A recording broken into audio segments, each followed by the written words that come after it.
Hey guys, welcome into another episode, A Little Bit of Life podcast with Little. I found this amazing couple on TikTok. Yes, it's that platform that we all seem to scroll and we're all bored in the evenings. And this story popped up. And for the first time ever, I found every avenue and platform to reach our guest today. Her name is Erin. I was so moved and touched by your story of your daughter, but not only that, but how you're also choosing to just bring this to light for so many other people so that they don't feel alone. So, Erin, welcome. I'm so honored to have you on today. Thank you so much, Tabitha, for having me. And never would I have thought TikTok could share our story like this, but it's been a great avenue for getting out her story. So, for those that may not have seen the video or seen anything that I have posted, tell us about the cutest bundle of joy that you have, your daughter. Why are we here today? Yeah, Olivia is her name. We call her Liv. She turned 3 in December, and she's the sweetest, cutest, most adorable, loving little girl that you've ever met. She has the biggest heart, and we love her to pieces. So last year we were devastated when we got a genetic diagnosis after a medical workup of a rare fatal genetic disorder called Sanfilippo Syndrome. Olivia is missing an enzyme that is required to break down a toxic waste in her body. So although she was born healthy, we were given this clean bill of health when we brought this beautiful baby home from the hospital.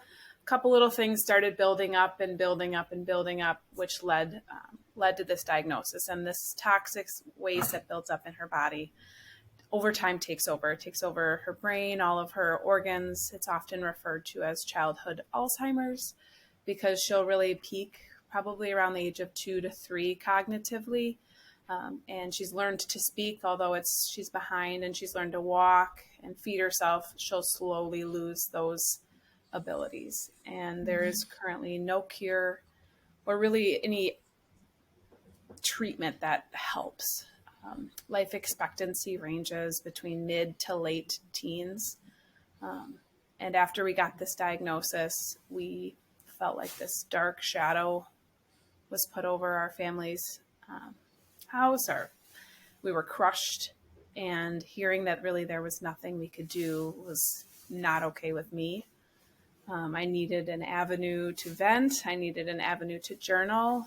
And so there came her Instagram and her TikTok account with this idea to start a large fundraiser. So there are 4,200 kids across the world, approximately, that have Sanfilippo syndrome.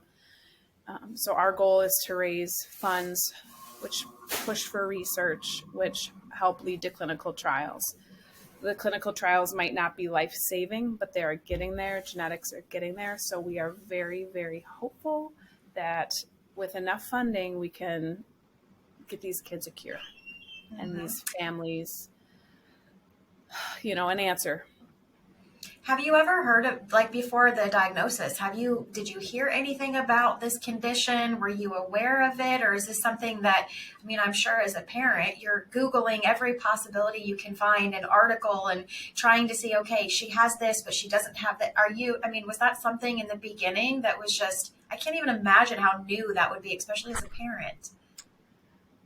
Yeah, we were really, when we heard the word lysosomal storage disorder, which is the family of illnesses that she has, that was new to us. We had never heard that before. And we were going down the road of like celiac disease, like a gluten intolerance, dairy intolerance. She has it's really cute, but this little distended belly and a lot of loose stools. That actually was the main focus of where we began our our adventure into finding this. There were lots of other things in hindsight that she had that we kind of just wrote off to, like, well, this is, some kids have this, some kids have this, but Olivia had all of these things.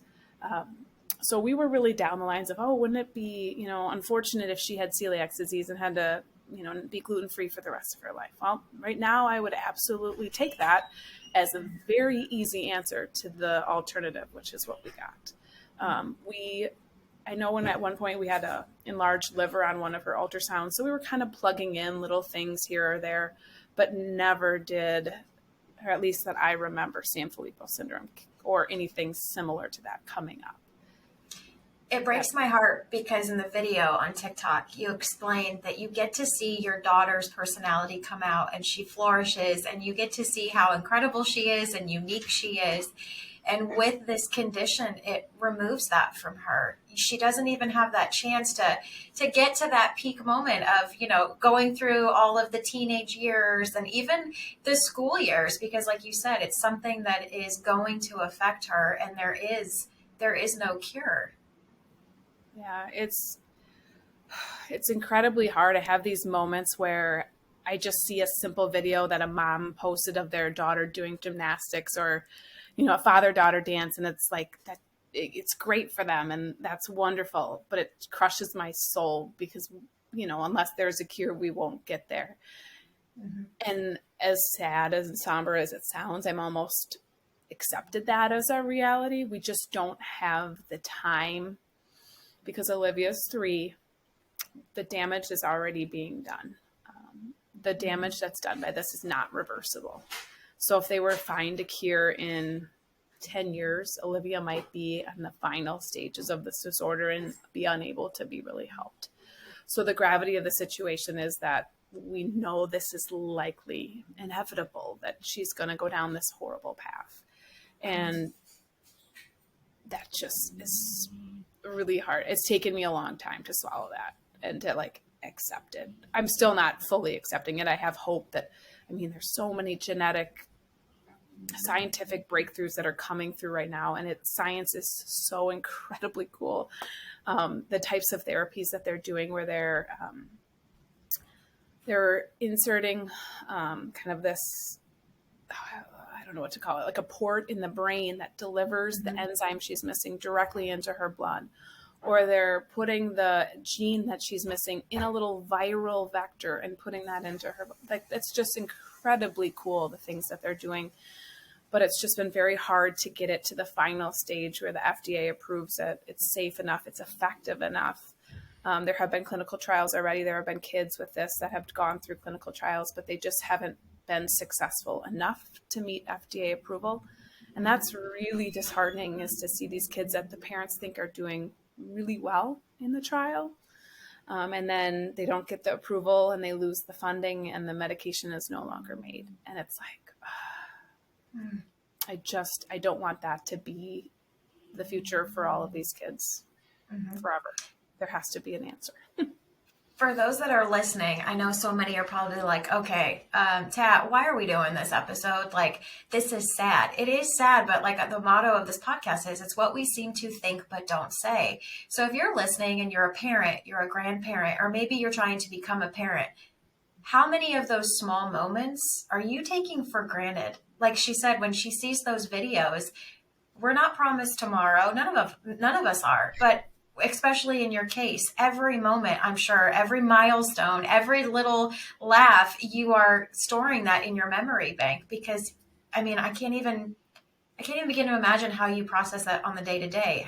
Even in that video, I get choked up even talking about it, but when you talk about you have your wedding dress that's in the back of your closet, that's what every mother wants with their daughter. They know that moment is coming. The first boyfriend, the first heartbreak, the wedding, and it's being removed from you, and you're fighting to get answers and clinical trials and anything that you can, like you said, for that hope that it might be that one test or that one trial that gives you more time.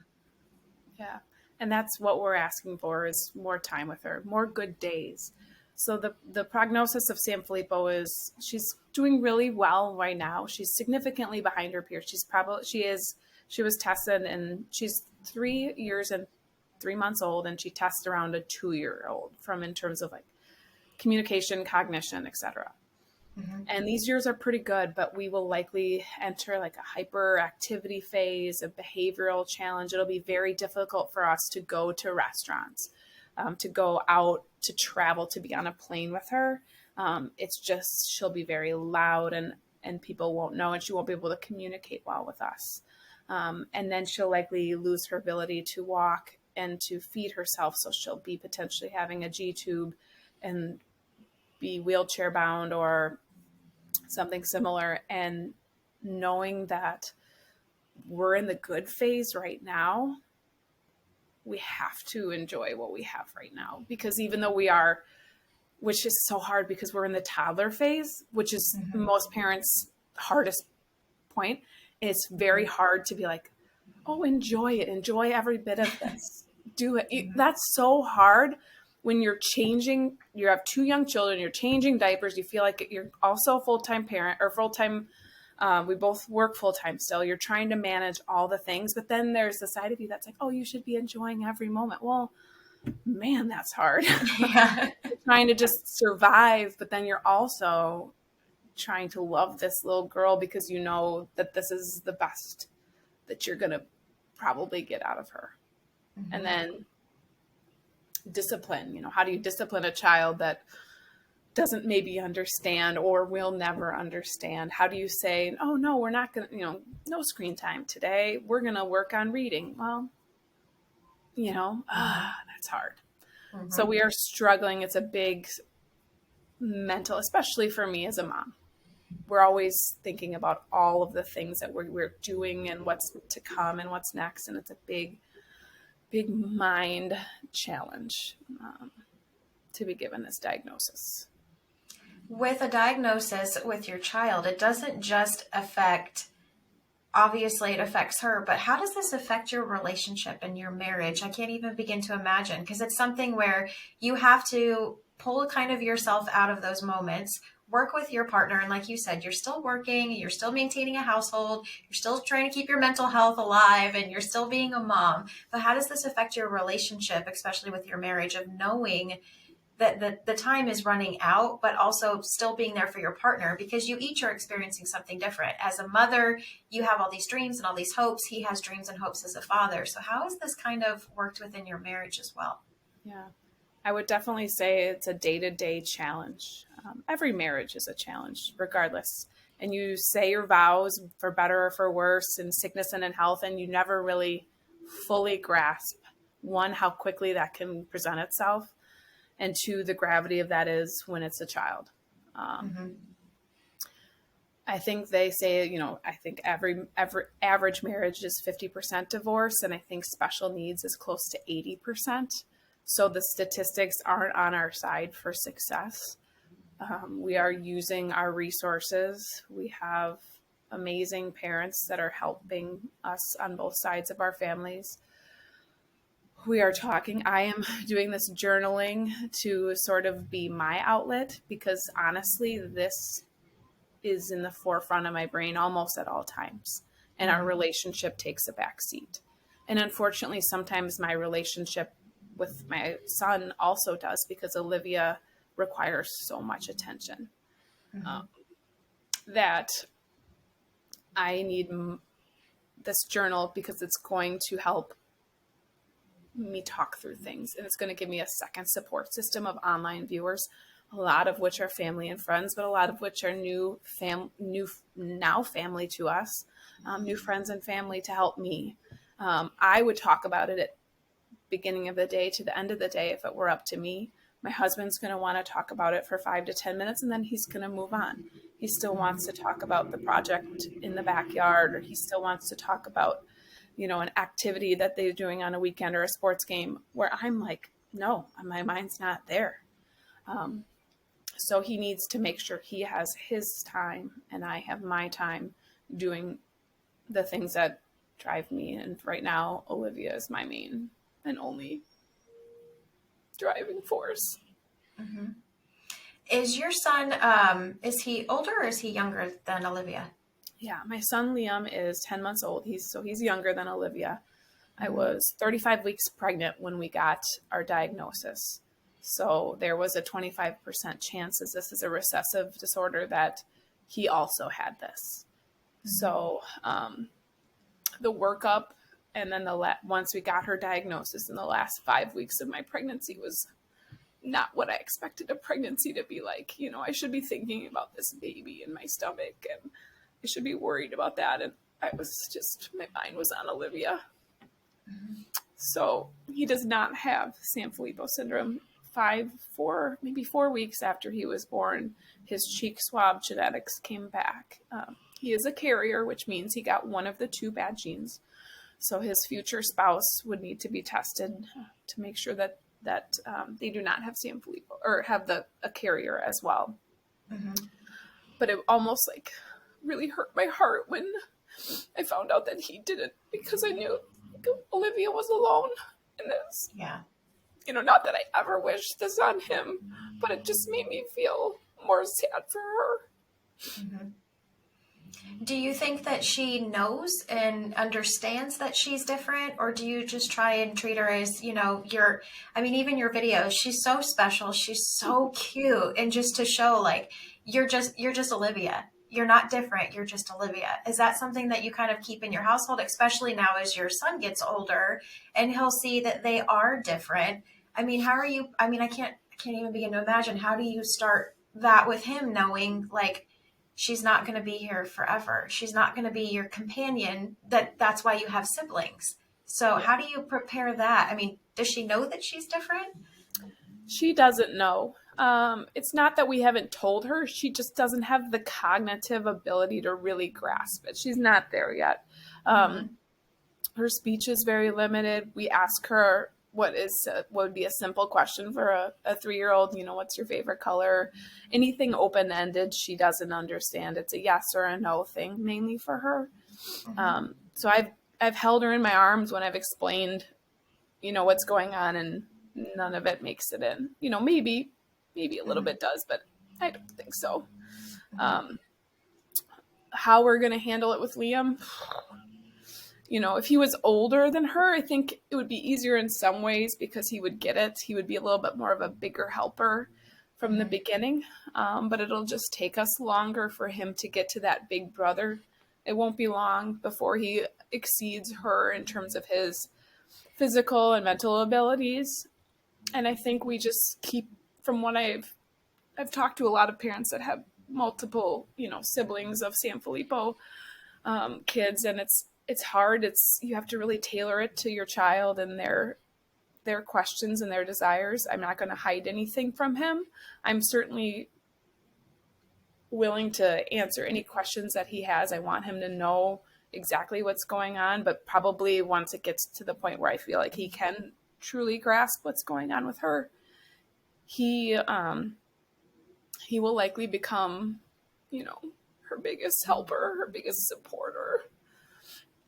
It's going to be hard at the beginning to parent the different disciplines, I think, because we'll be a little bit more stern. I would think we'll be more stern with him and more patient with her, and he might not understand that. And I think pretty early on we'll have to explain, your sister's different. She's really special. Mm-hmm.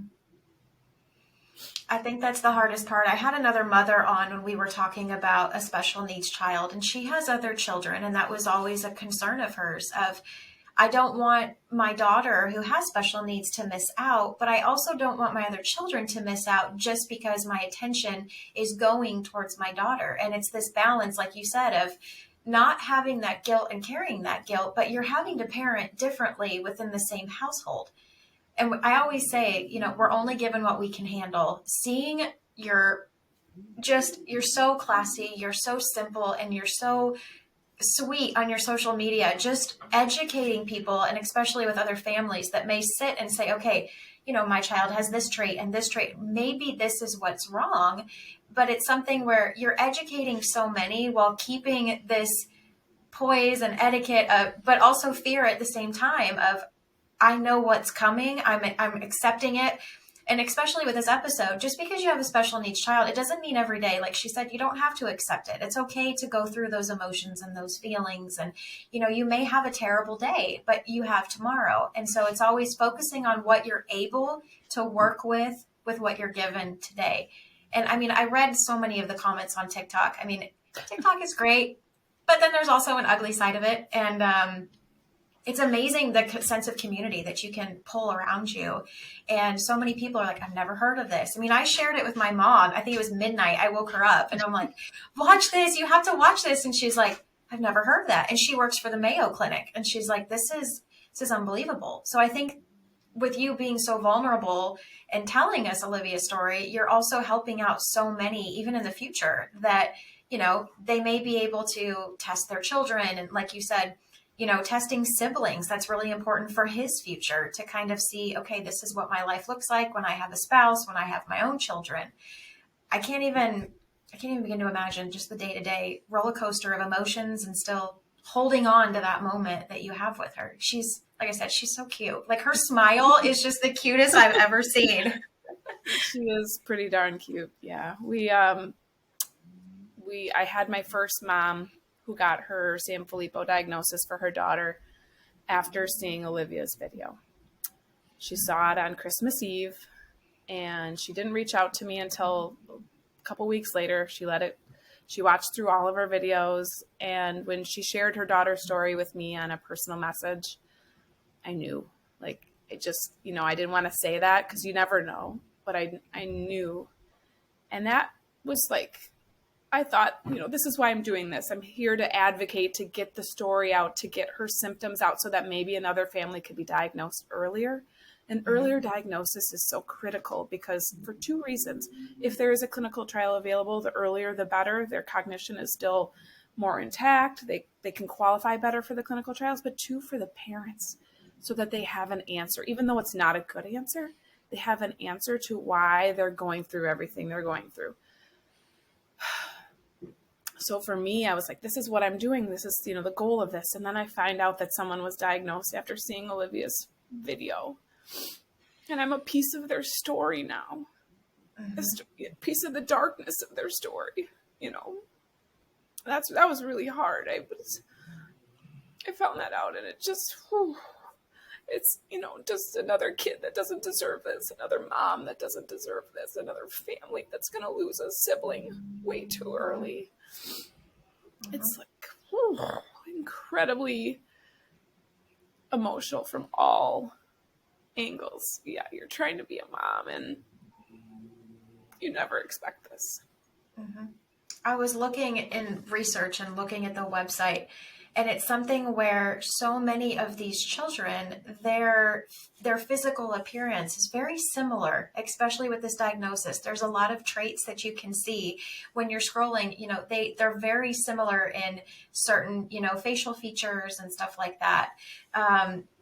With this community and this diagnosis, have you found, obviously a support system is so important when it comes to a special needs child and a family. Every person in the family needs that support and that sense of community. So have you kind of spoken out with other moms and kind of said like, hey, Olivia has this. Well, my child is it helpful? Or like you said, it's almost like it's so detrimental because you all know what is coming. And it's almost like this failure of, it's one more child, it's one more family. Do you feel that it's kind of helped the situation, or? So the online community, the hashtag Sanfilippo Syndrome was one of the first things that I did following Olivia's diagnosis. And I immediately connected with a couple moms whom I still talk to today. They have been more helpful to me. Nothing against the physicians. We've had a great medical team for Olivia's care, but they've maybe seen one patient with this ever. Or maybe they had 30 minutes in one class in medical school about this, and that is it. So a Sanfilippo mom is of greater help to me than any physician that I could possibly see, or for Olivia. They're there for the emotional side of things. They're there for the, this helped or this didn't help, or we started this supplement, things like that. And then they understand those sleepless nights. Like Olivia last night, we've entered the difficulty sleeping phase. So we've had a really rough night last night of her being up multiple times, and they're there to relate because they've been there and they know how to say the right things. It's hard to relate sometimes when you don't know what someone's going through or you haven't been in their shoes, and these moms have been in my shoes. And I've asked for help, and then I've also given help to newer diagnosis families. And I can't tell you how what I would do without the internet. I would be in a little rabbit hole. I don't know. Thank goodness for the internet. Because I found so many moms through Instagram and TikTok that I would have never probably found otherwise. The Cure Sanfilippo Foundation has been wonderful, and they have a kind of a list of all the families that are partnered with them. But there's nothing like seeing the day-to-day, seeing the struggles, because we're right in it too. That makes me feel a little bit more normal. Mm-hmm. With the medical care and the supplements and the things that you're trying and failing, it's expensive. And medical care, especially now, is expensive. So for listeners that are listening to this and watching this video and they're like, I want to help, I want to do something, how do we go about helping and giving back to help Olivia and all the other children that need those trials and need that assistance? Yeah. So financially, our family, we have wonderful insurance and we feel very blessed with what we have. So we are asking for donations that will all go directly to the Cure Sanfilippo Foundation, which is directly supporting the research for the 4 different types of Sanfilippo syndrome. Savinglive.com is her website. It links to a GoFundMe that is run half by me and half by the foundation. So all the money that is put there goes directly to them. And they are the ones that are the first site of contact for any new diagnosed family. The day that Olivia was diagnosed, Glenn, the co-founder of Cure Sanfilippo Foundation, called me back within minutes of my email to him, and we had a half an hour phone conversation. The day Olivia was diagnosed, I mean, he's incredible. So his daughter is 13, Eliza. She has Sanfilippo syndrome, and he and his wife co-founded this foundation. So it's not been around for that long. They've been doing this less than 10 years or about 10 years, but they have truly become the experts, and they really represent the Sanfilippo community in the United States. And they're working internationally, and they're just wonderful people. They get it. The wife is a pediatrician by trade, and so she's kind of become the chief science officer, and Glenn is kind of the other piece of it. And together they have created this amazing community of families. And I also don't know what I would do without them. Well, I will make sure to put all the information in the bio, especially if you're listening and anything helps. Even if you're able to just share this podcast, there might be a family that needs to hear this. Then they may say, you know what, I'm going to dive down that rabbit hole. I'm going to take a look at maybe what my child's symptoms are. And it could help a family. Like you said, that early diagnosis is crucial, and it's getting started. It's not a great diagnosis to hear, especially with no cure, but you can at least find out as soon as possible and then get started on accepting it and then just having it be a part of your life, because that's ultimately what you're dealing with in your household. It is just a part of life. And like I said, she's incredible. Her little smile is so sweet. And I really hope that this podcast episode is shared worldwide and we're able to help. And I really appreciate you coming on and being vulnerable. I'll put your TikTok in there as well so we can watch your journey and your family's journey.